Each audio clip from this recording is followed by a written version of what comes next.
썰맘을 방문해주신 여러분 반갑습니다. 오늘의 사연은 조강지처인 나를 버리고 상간녀와 살림 차린 남편과 호텔에서 재회하게 되는데 잊지 못할 뜨거운 맛을 보여줬습니다. 라는 내용의 사연인데요. 그럼 오늘의 사연 읽겠습니다. 안녕하세요. 전주에 살고 있는 50대 여자입니다. 저는 몇 년 전 이혼을 한 아픔이 있는데요. 오늘 그 이야기를 들려드리고 싶어 사연을 신청합니다. 저에겐 두 딸이 있습니다. 그리고 딸아이들은 벌써 대학을 졸업하고 사회로 발돋움하는 중이고요. 저희 부모님과 주변 지인들은 저를 보고 인생이 기구하다고 늘 하시는데 저는 지금 순간이 너무 행복하네요. 그럼 왜 사람들이 저더러 불쌍하고 기구하다고 했는지 제 사연을 들려드리도록 하겠습니다. 남편과 저는 선을 보고 만난 사이였어요. 둘 다 평범한 집안이었는데 남편 직업이 의사라 제가 많이 모자랐네요. 저는 중소기업에 다니는 평범한 회사원이었거든요. 그런데 남편이 신부감을 고를 때 제 사진을 보고 마음에 쏙 들었다며 결국 인연이 되었습니다. 그이는 저의 조용하고 차분한 성격이 마음에 든다고 했어요. 그래서인지 만난 지 한 달 만에 저에게 프로포즈를 하더라고요. 승희 씨, 우리가 만난 지 어느덧 한 달이라는 시간이 지났네요. 저는 이 정도 만났으면 결혼해도 좋다고 생각합니다. 우리 빨리 결혼해서 연인처럼 지내는 건 어떨까요? 쑥스럽고 민망했던 저는 솔직한 마음을 전했어요. 저도 진무 씨가 좋아요. 그런데 확신이 서지는 않아요. 당신이 저를 끝까지 사랑해줄지 모르겠어요. 그러자 그이는 약속할게요. 제 모든 걸 승리 씨한테 바칠게요. 그러니 우리 결혼합시다. 라고 대답했습니다. 그렇게 저희는 만난 지 2달 만에 부부가 되었고 남부러울 것 하나 없는 신혼생활을 보냈답니다. 남편은 하루도 절 가만히 놔두지 않았어요. 매일 사랑한다는 말과 입맞춤은 제가 스스로 살아있다고 느끼게 만들어줬고 운명의 짝을 만났다는 마음도 들어 삶 자체가 너무 행복했죠. 그리고 결혼 이듬해엔 딸을 낳게 되었어요.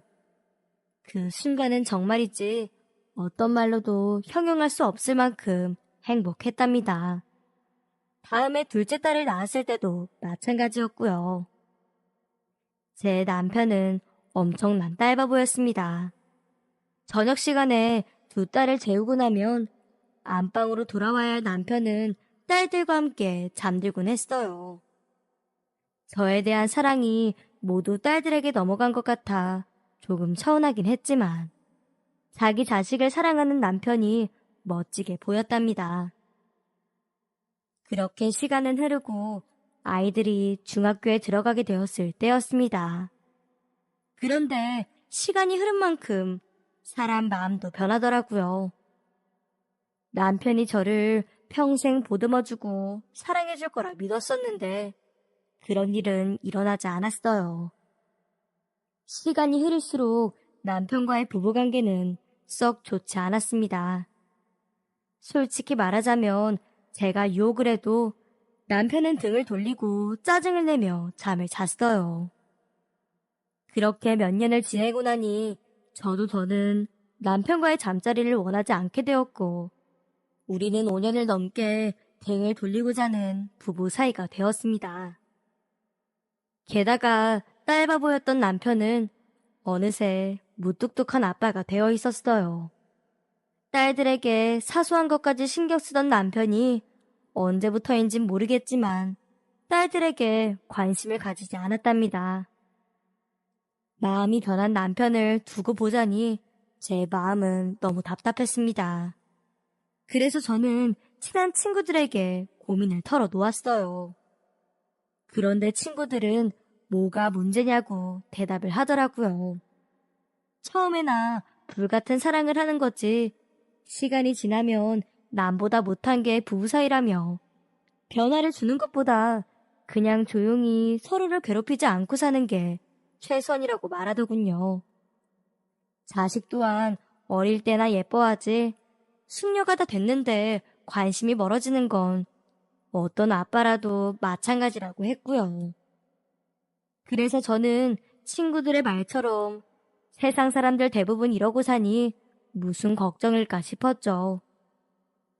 의사 남편이 벌어다 주는 돈으로 편하게 사는 저는 다른 아내들보다 낫지 않을까 라는 마음도 들었네요. 그렇게 저는 남편이 선을 그을 때마다 그 선을 넘지 않았습니다. 남들처럼 살기로 마음먹은 거였죠. 하지만 남들처럼 살던 조용한 저희 가정에 날벼락 같은 일이 찾아오고 말았어요. 큰 병원에서 일하는 남편이 하루가 멀다 하고 외박을 하기 시작한 것이죠. 처음에는 당직이라는 남편의 말을 고지고대로 믿었는데 저의 의심은 점점 커져만 갔습니다. 그리고 며칠 뒤 남편은 여느 때처럼 병원에서 밤을 샌다며 집에 못 들어온다고 하더군요. 그런데 그날은 제가 너무 곰같이 가만히 있는 것 같다는 생각이 들어서 남편이 솔직하게 말한 건지 확인하러 남편의 병원을 찾아갔어요. 그런데 남편이 있어야 할 자리에는 다른 의사 선생님이 계셨답니다. 저 선생님, 저 박진무 선생님 아내 되는 사람인데요. 그이는 어디 갔나요? 박 선생이요? 진작에 퇴근했죠. 그리고 남편의 동료 의사 선생님은 제 남편은 당직을 잘 서지 않는다고 말했어요. 교수까지 올라간 의사가 당직을 이렇게 자주 서겠냐고 말하더군요. 그 말을 듣는 순간 가슴이 철렁하며 두 다리를 떨었습니다. 이윽고 무거운 두 다리를 질질 끌며 병원 밖으로 나온 저는 병원 앞 벤치에 앉아 곰곰이 생각해 보았죠. 생각을 정리하자 남편은 저를 속이고 다른 누군가를 만나러 나간 게 분명하다는 판단을 내렸어요. 그리고 어떻게 대처해야 할지 한참을 고민했답니다. 이튿날 남편이 집에 들어왔을 때 저는 아무것도 모른 척했어요. 남편이 바람을 피운다고 하더라도 다 이해할 생각이었습니다. 가정을 지키는 게 저에겐 가장 중요했거든요. 그렇게 남편의 휴대전화를 손에 쥘 수 있는 순간을 기다리다가 어느 새벽에 깊이 잠든 남편을 확인하고 휴대전화를 들고 거실로 나왔습니다. 그런데 남편의 휴대폰은 잠금 장치조차도 되어 있지 않더군요. 좋은 건지 나쁜 건지 여차저차 문자 내역을 보자 김 선생이라는 사람과 많은 대화를 나눈 내용을 볼 수 있었습니다. 오늘 점심 뭐 먹을까? 자기 오늘 밤 어때? 어제 자기 너무 거칠었어. 오늘은 부드럽게 부탁해. 등등. 제 눈을 뽑아버리고 싶을 만큼 불쾌한 단어들이 난무했어요. 그건 어느 곰 같은 여자가 봐도 더러운 외도의 흔적이었죠. 저는 김 선생의 전화번호를 제 휴대전화에 저장하고 다시 방으로 들어가 남편 옆에 누웠습니다. 하지만 더럽게 느껴진 남편의 옆자리에서 잠들 자신이 없어 베개를 가지고 거실 소파에 누워 잠을 청했어요. 그리고 며칠이 지나 남편이 세미나를 가는 날이었습니다. 그래서 전 이때다 싶어서 김 선생에게 연락을 하기로 했어요.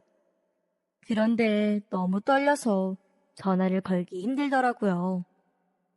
어쩔 수 없이 김 선생이라는 여자에게 문자를 남기게 되었죠. 박진무 선생님 아내입니다. 무슨 일로 연락드린지 아시겠죠? 오늘 중으로 만났으면 합니다. 그렇게 문자를 보내놓고 저는 답장을 기다렸지만 한참을 기다려도 답장은 오지 않았어요.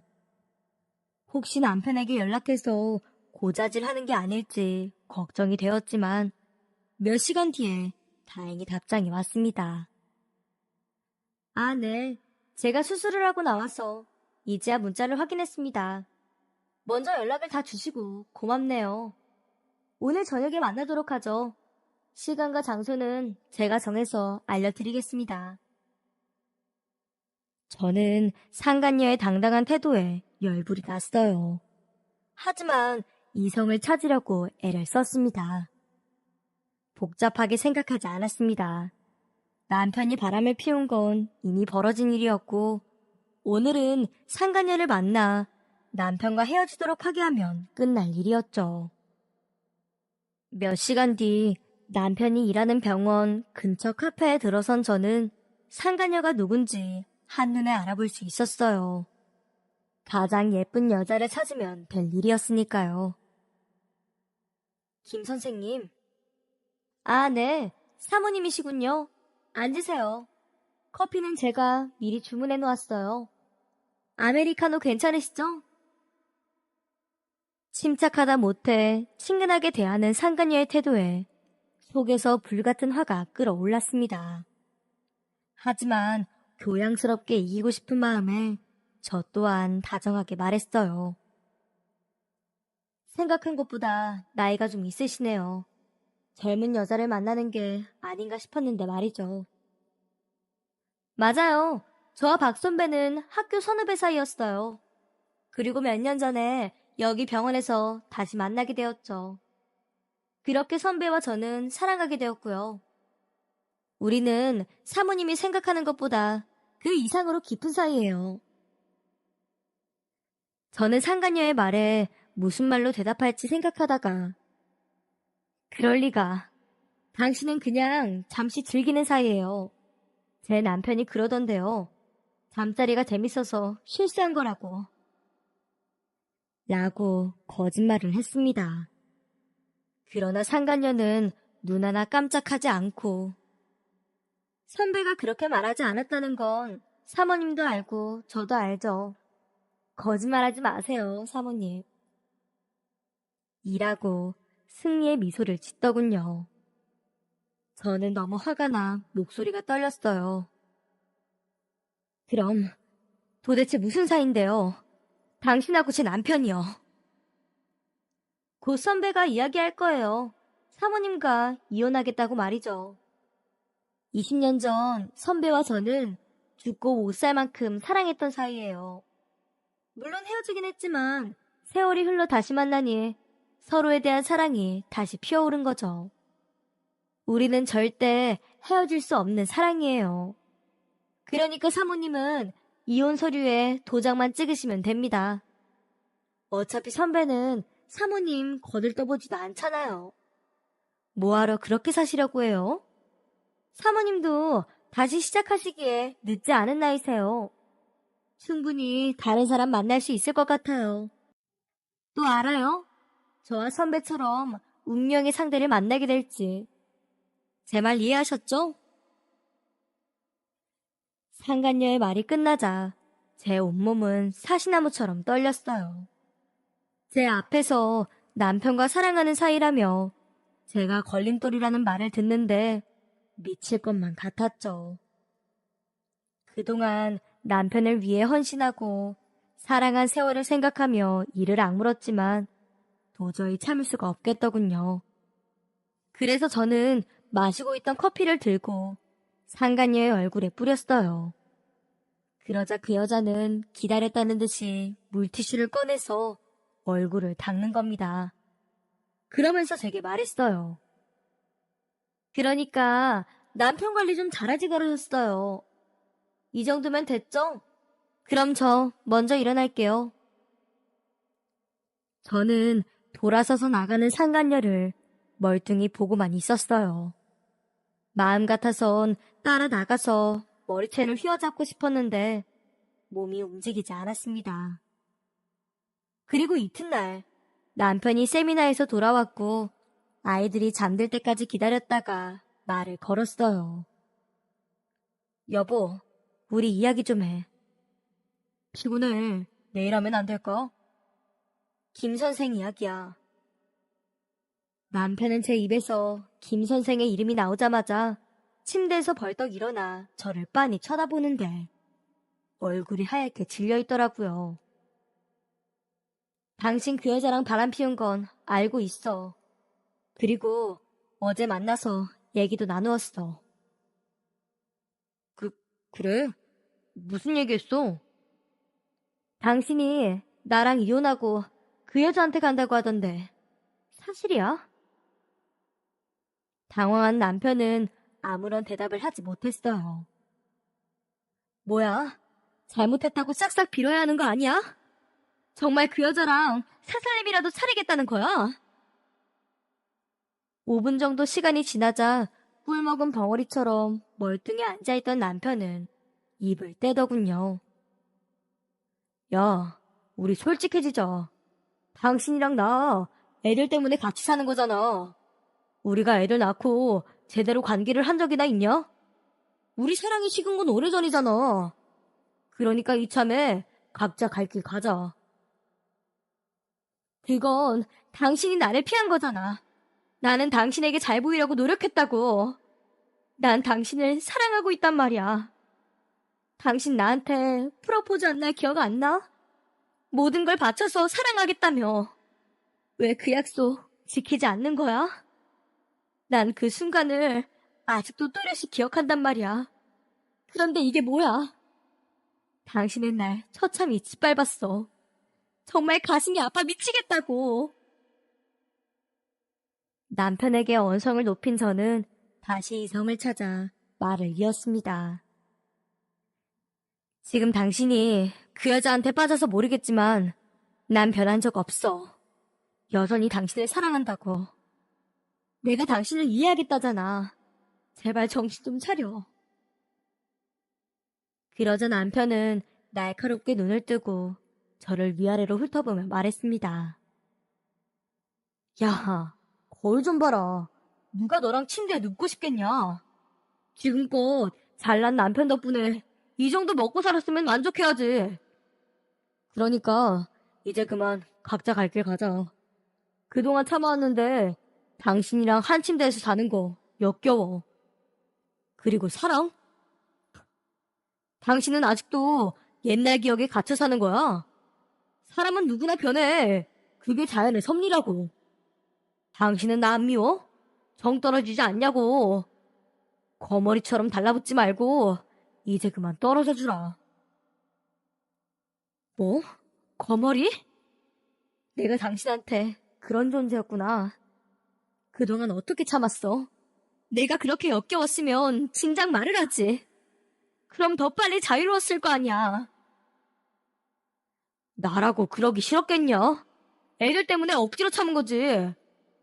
이제 애들도 다 아는 나이가 됐으니까 우리 이쯤에서 쪽내자. 분노에 가득 찬 저는 남편에게 뺨을 날리려고 손을 들었어요. 하지만 남편의 굵직한 팔뚝이 제 손을 막아냈고 되려 제가 뺨을 맞고 말았습니다. 그 순간 딸아이들이 안방으로 들어와 저를 감싸 안았어요. 그리고 눈에 불을 켜고 남편에게 화를 내더군요. 큰딸이 말했습니다. 아빠가 뭔데 엄마를 때려.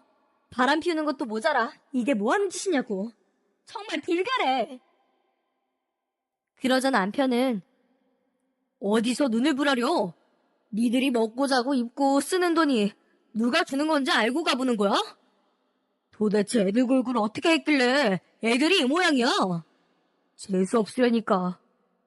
긴 말할 거 없어. 적당히 위자료 챙겨줄 테니까 당신이 애들 데리고 살아. 이번 주 안으로 이혼 서류에 도장 찍고 법원에서 봐. 라고 말을 했어요.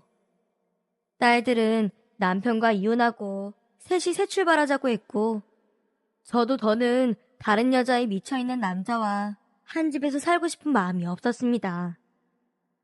하지만 전 법원에 나가지 않았어요. 오만 정이 떨어진 남편을 붙잡고 싶어서가 아니라 합의 이혼을 해주게 되면 재산 분할을 제대로 못 받을 게 뻔했으니까요. 그래서 저는 변호사를 선임해 재산의 절반을 요구하는 소송을 진행하게 되었습니다. 그러자 남편은 어이가 없다며 본때를 보여주겠다고 하더군요.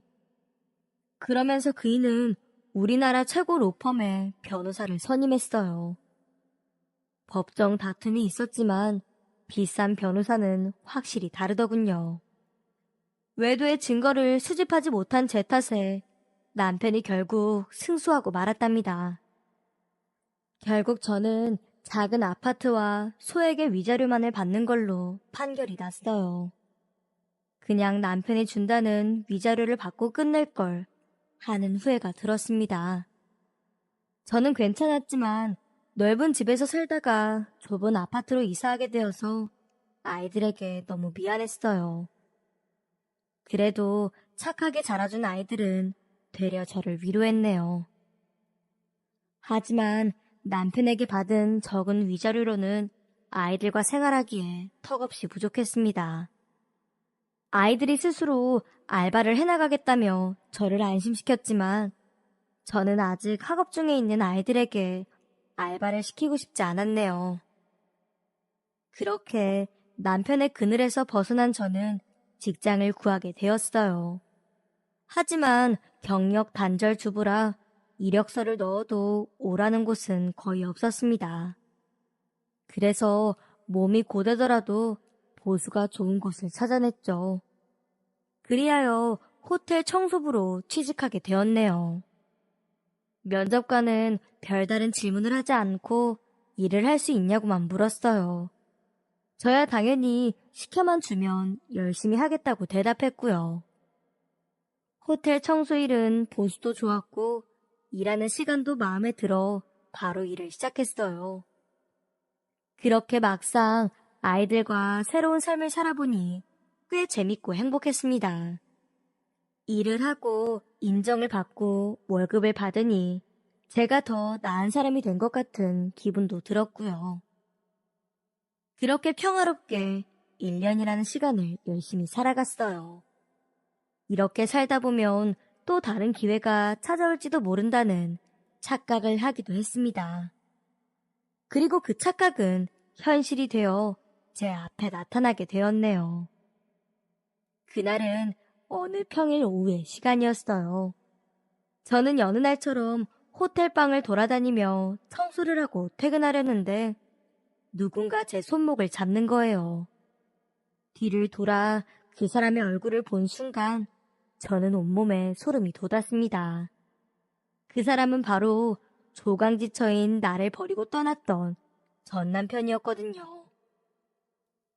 저는 그이의 손을 뿌리치고 나가려는데 그이는 저와 잠깐 이야기를 하자며 레스토랑으로 절 데리고 갔어요. 혹시라도 애들 키우는데 고생이라며 콩고물이라도 주나 하는 생각에 일단 못 이기는 척 남편을 따라갔네요. 잘 지냈어? 애들은 어때? 잘 있어. 보면 몰라? 당신 없이도 우린 잘 살고 있어. 왜? 지금 내 꼴이 웃음니? 동정할 필요는 없으니까 할 말 있으면 빨리 하고 사라져. 상간녀와 살림 차린 남편과 무슨 할 말이 있겠어? 그런데 남편은 까칠하게 나오는 제 태도에도 불구하고 제 손을 잡는 게 아니겠어요? 제 손을 잡은 그의 표정은 애절해 보였어요. 당황한 저는 이게 뭐 하는 짓이야? 더러운 손 치워! 라고 말하며 손을 빼버렸습니다. 그랬더니 남편은 울먹거리며 저에게 사과하기 시작했어요.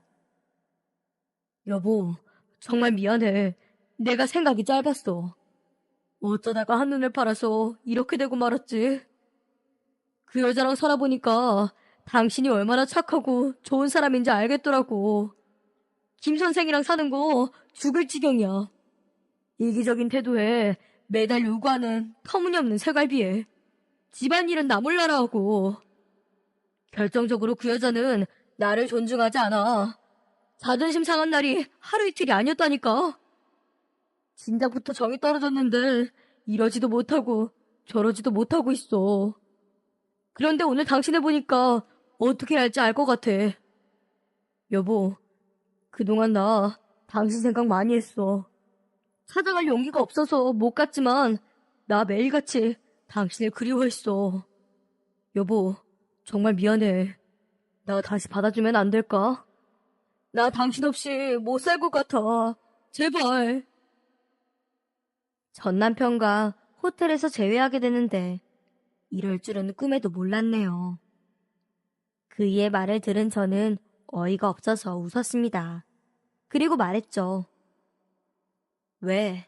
당신 새 마누라가 밥도 안 차려줘? 밥일도 이젠 별로야. 당신 그 여자랑 그 짓거리 하려고 나랑 이혼한 거잖아. 안 그래?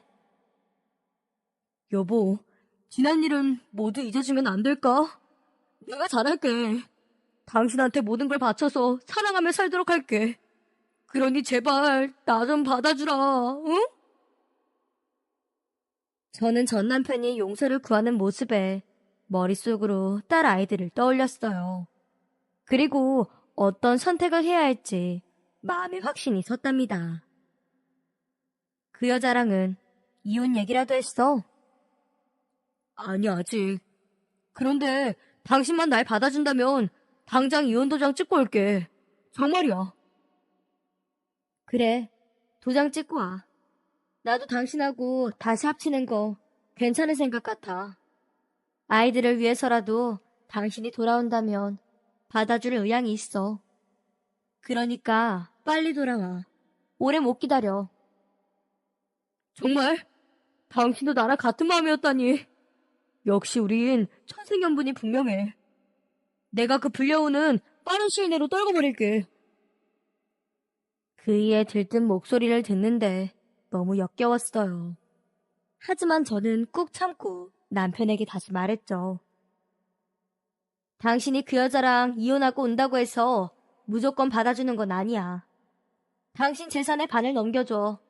그리고 아파트도 내 명의로 한 채 해주고. 나 당신이랑 상간녀가 살던 집에 들어갈 생각은 추호도 없어. 그렇다고 나와 아이들이 사는 좁은 집에서 우리가 다시 시작하기도 그렇잖아. 우리 딸들이 좁은 집에서 지내는 거 당신도 마음에 걸렸지? 아파트라면 요즘 신축 아파트 많으니까 좋은 곳으로 이사하면 되지.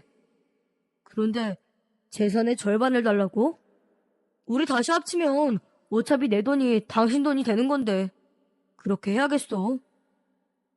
제 요구를 흐지부지 넘어가려는 남편에게 다시 말했습니다. 그렇게 해야겠어. 당신이 나중에 또 바람이라도 나면 어쩌려고? 난 확실한 게 좋아. 나와 애들하고 다시 시작하고 싶으면 그 정도는 감수해야 해. 제 화건의 남편은 그래, 그래. 당신이 원하는 거 다 들어줄게. 라고 말하며 제 손을 덥석 잡았습니다. 더러운 감정이 올라왔지만 마음을 비우고 그에게 제 손을 내주었네요. 그리고 며칠 뒤 전 남편은 저에게 아파트를 사주겠다며 함께 부동산으로 가게 되었고 몇 시간 동안 집을 구경하다가 마음에 드는 새 아파트를 매입하게 되었어요.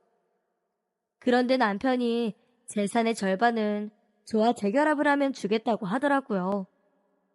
그리고 며칠 뒤 남편의 상간녀에게 전화가 왔습니다. 처음과는 다르게 그쪽에서 먼저 연락이 온 거였죠. 여보세요? 사모님, 오랜만입니다. 우리가 만나야 한다는 건 알고 있죠? 저는 그 말에 상간녀가 했던 것처럼 저도 똑같이 말했습니다. 물론이죠. 시간과 장소는 제가 문자로 남겨드릴게요. 그렇게 말하고 제가 먼저 전화를 끊어버렸습니다. 이튿날 저는 카페에 먼저 도착해서 상간녀를 기다리고 있었어요. 약속 시간보다 10분이 지나자 초췌한 얼굴의 상간녀가 제 앞에 의자를 끌고 앉더라고요. 저는 옅은 미소를 지으며 말했습니다. 무슨 안 좋은 일이라도 있어요? 얼굴이 거칠어요. 그러자 상간녀는 한쪽 입꼬리를 올리며 헛웃음을 지으며 말했어요. 뭐라고요? 안 좋은 일? 그걸 몰라서 물어요? 아줌마가 제 남편한테 재결합하자고 했다면서요? 아줌마는 자존심도 없어요? 그이는 한 번 버리면 두 번, 세 번도 버리는 사람이라고요. 그걸 알면서도 재결합을 하겠다는 거예요? 상간녀는 흥분을 감추지 못하고 급기야 저를 아줌마라고 부르더군요. 고상한 척 저를 사모님이라고 부르던 모습은 어디로 가고 말이에요. 저는 그런 상간녀의 모습에 힘을 받아 침착하게 생각하고 또박또박 말했어요. 네, 이제라도 제가 다시 주워가려고요. 왜요? 그이가 아까운가 봐요. 우리 자기에게 듣기로는 요즘은 반일도 별로라던데. 원래 상간녀들은 그 짓을 잘해야 빌부터 먹고 사는 거예요. 그러니까 잘 좀 하지. 버려지는 건 한순간이라니까. 당신이 이혼 도장을 찍든 안 찍든 상관없어요. 난 그이하고 다시 합칠 생각이니까요. 그러자 상간녀는 제 말에 분노하며 제 얼굴에 커피를 쏟았어요. 하지만 저는 아랑곳하지 않고 준비해온 물티슈를 꺼내 얼굴을 닦으며 그러게 남편 관리 좀 잘하지 그러셨어요. 이 정도면 됐죠? 이만 갈게요. 라고 말하고 카페로 나왔답니다. 그 순간 너무 통쾌했어요. 상간녀가 저에게 주었던 모욕을 고스란히 돌려주었으니 말이에요. 저는 카페에서 나오고 남편에게 전화를 걸어 상간녀와 만난 걸 이야기했습니다. 그러자 남편은 이혼 소송을 걸겠다며 걱정하지 말라고 하더군요. 저는 그런 남편에게 완전히 깨끗한 싱글이 되면 찾아오라고 통보를 했습니다.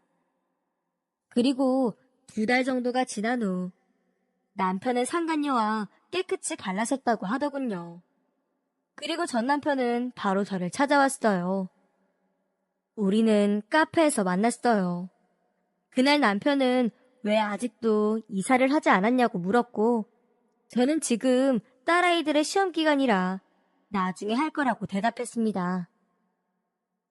당신 나랑 다시 합치려면 재산 절반은 줘야 한다는 거 잊지 않았지? 그 돈 지금 좀 줬으면 하는데. 지금? 한두 푼도 아니고 그 큰 돈을 한꺼번에? 뭐야? 나랑 합치고 싶다더니 돈은 아까운가 보지? 내가 당신을 받아주는 조건은 당신의 재산이야. 그게 아까우면 그 불려우한테 다시 돌아가든가. 그러자 전 남편은 아니야. 당장 줄게. 은행 다녀올 테니까 여기서 기다려. 라고 말하고 뛰쳐나갔습니다. 그리고 2시간 뒤 제 통장에는 엄청난 목돈이 들어왔답니다. 저는 그 순간 딸아이들과 고속버스를 타고 있었어요. 전 남편이 상간녀와 이혼 소송 중일 때 남편이 사준 아파트를 되팔고 다른 지역에 집을 사두었거든요. 게다가 이제는 목돈도 생겼으니 저와 딸들은 더 좋은 곳으로 떠나게 된 거지요. 그렇게 버스 안에서 딸들과 기분 좋게 음악을 듣고 있었는데 남편에게 계속 전화가 걸려왔어요. 하지만 저는 전 남편의 전화를 받지 않았습니다. 제가 그랬던 것처럼 애간장을 태워보려고 그랬죠. 끝까지 무시하려고 했는데 전 남편에게 마지막 인사는 해야 할 것 같아 마지막으로 걸려온 전화를 받아주었네요. 여보, 어디야? 카페에 없길래 지금 당신 집으로 왔거든. 근데 빈집이네. 새 아파트로 벌써 이사 온 거야? 아니, 그 아파트 팔았어. 다른 데로 이사하려고. 그러자 남편의 목소리가 떨리더군요. 어디로? 왜 나한테 얘기 안 했어? 이사를 가더라도 내가 일하는 병원에서 가까운 데로 가야지. 어디로 가는 건데? 어떡하지? 당신이 일하는 병원이랑 한참 먼 데로 가는데. 기왕 이렇게 된 거 당신 혼자 잘 살아. 무슨 말이야? 혼자라니. 당신 돈 잘 받을게. 지금까지 못 줬던 아이들 용돈, 앞으로 줄 용돈 한꺼번에 줬다고 생각해. 뭐야? 당신 나 가지고 논 거야? 그럼 미쳤다고 내가 당신이랑 합치냐? 이 천벌 받을 놈아. 평생 지금처럼 쓰레기로 살아. 그제야 진실을 알게 된 전 남편은 울먹거리며 여보, 제발 돌아와. 난 당신 없으면 못 살아. 아이들도 너무 보고 싶어. 날 미워해도 좋으니까 다시 받아줘. 내가 일하는 병원 근처가 아니어도 좋아. 내가 당신 있는 곳으로 가서 다른 병원에 가면 되지. 그러니까 지금 어디로 가는지 알려줘, 제발. 이라고 말했어요. 그래서 전 남편의 호소에 당신이랑 나 각자 갈 길 가자. 기억 안 나? 당신이 나한테 했던 말이잖아. 그러니까 앞으로도 각자 갈 길 가자. 돈은 잘 쓸게. 그리고 거머리처럼 들러붙을 생각 말고 조용히 떨어져. 나랑 아이들 찾을 생각 말고. 라고 소리치고 전화를 끊어버렸네요. 그렇게 전 남편에게 잊지 못할 뜨거운 맛을 보여줬습니다. 저희가 버스를 타고 도착한 곳은 전주였습니다. 저희 세 식구는 맛있는 전주 비빔밥을 먹고 이사한 집으로 향했어요. 짐 정리를 다 하고 저와 아이들은 축하 파티를 열었습니다. 딸아이들도 제가 무슨 작전을 펼쳤는지 알고 있었거든요. 두 딸은 저에게 아주 잘했다며 자랑스럽다고 했어요. 아이들은 전 남편이 너무 미워서 어떻게 복수할지 생각만 했었는데 제가 나서서 전 남편을 무너뜨리자 통쾌하고 기쁘다며 노래를 부르더라고요.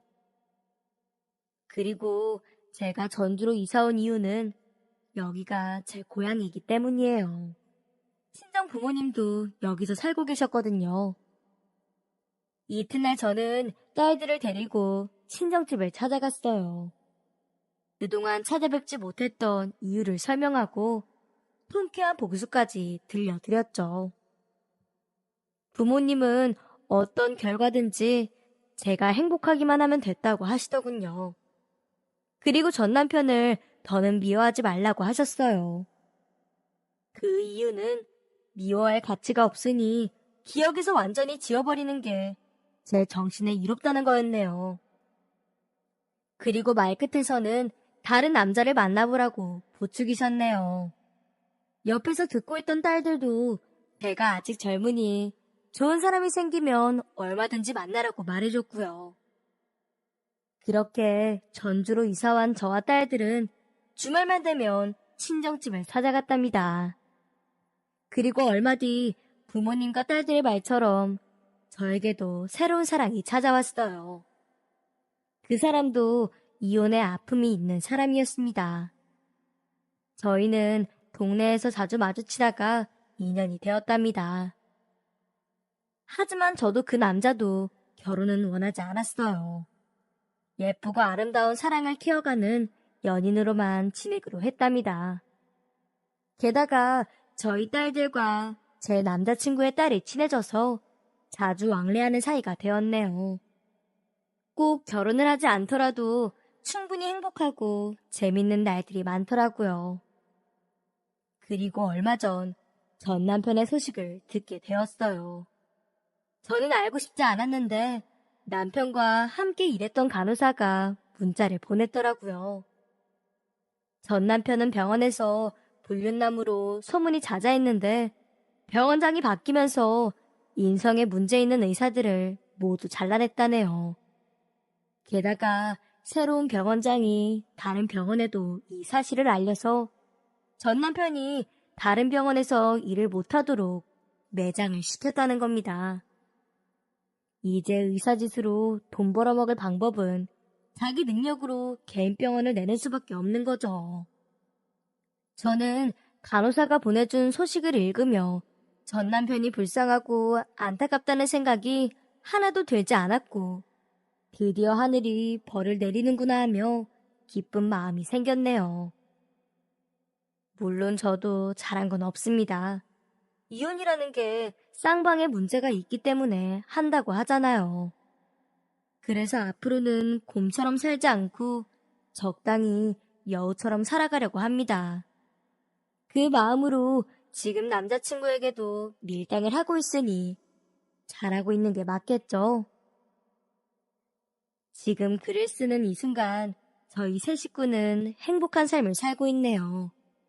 아마 제 평생 중 요즘이 가장 행복한 것 같답니다. 여유롭게 시간을 보내고 사랑하는 사람과 함께 하기도 하면서 말이죠. 지금까지 배신과 복수에 대한 저의 이야기였습니다. 들어주셔서 고맙습니다. 모두 안녕히 계세요.